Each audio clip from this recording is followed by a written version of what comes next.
Hello everyone. Welcome to soul of மெரிகோ. So இன்னைக்கு வந்து பார்த்தீங்கன்னா, டி பிளாக் எலமெண்ட்ஸில் ஃபஸ்ட்டு டிரான்சிஷன் சீரிஸ் இருக்கும்.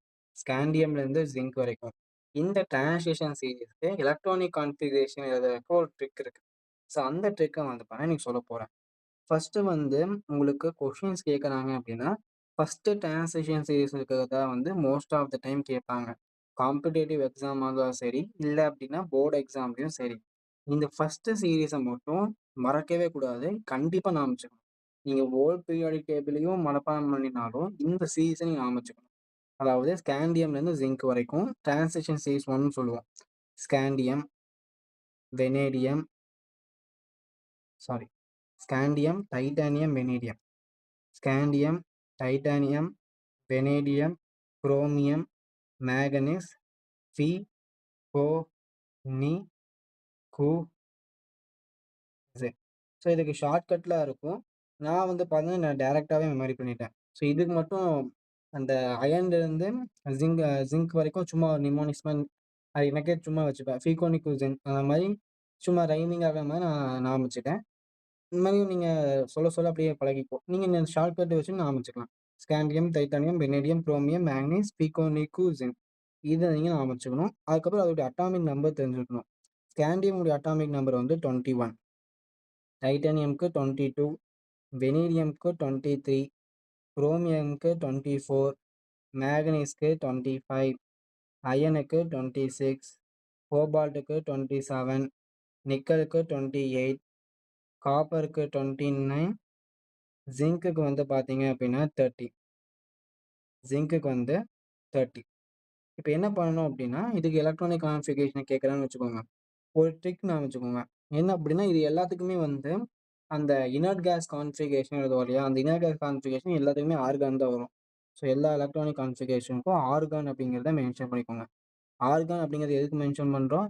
அந்த ஃபர்ஸ்ட் 18 எலக்ட்ரான்ஸ வந்து ஒண்ணு எத்தன ஆர்கானுடைய அட்டாமிக் நம்பர் 18 அந்த ஃபர்ஸ்ட் 18 எலக்ட்ரான்ஸ்க்கு பதிலா நம்ம ஆர்கான் அப்படிங்கிறத மென்ஷன் பண்ணிக்கிறோம். ஸோ இந்த பேசிக் உங்களுக்கு தெரியும் அப்படின்னு நினைக்கிறேன். So argon, argon, argon, argon, argon.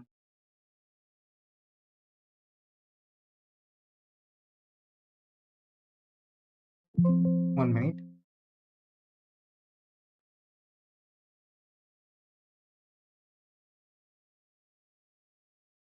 So இங்கேயும் வந்து ஆர்கான் வரும்.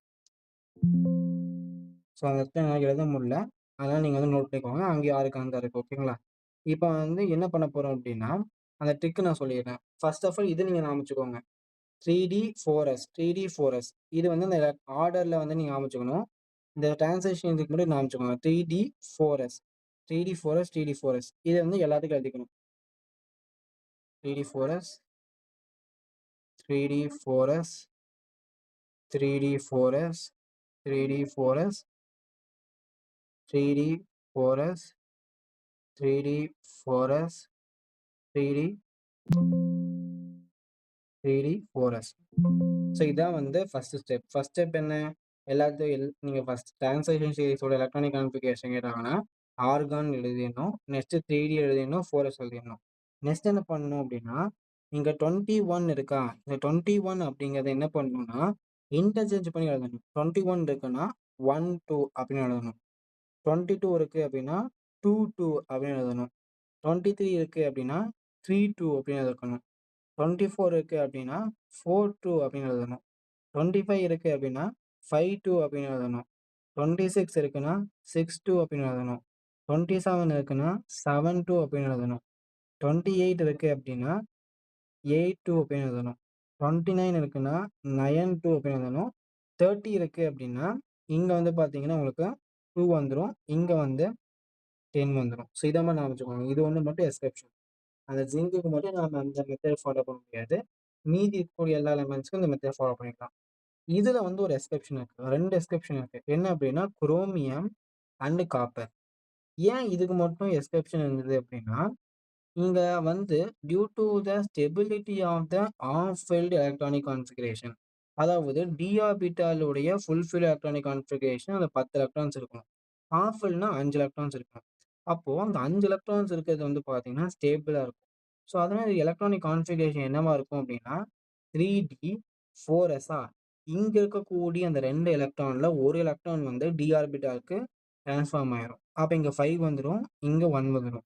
ஸோ, இதோடைய அதாவது குரோமியமுடைய எலக்ட்ரானிக் கான்ஃபிகரேஷன் வந்து ஆர்கான் 3d5 4s1.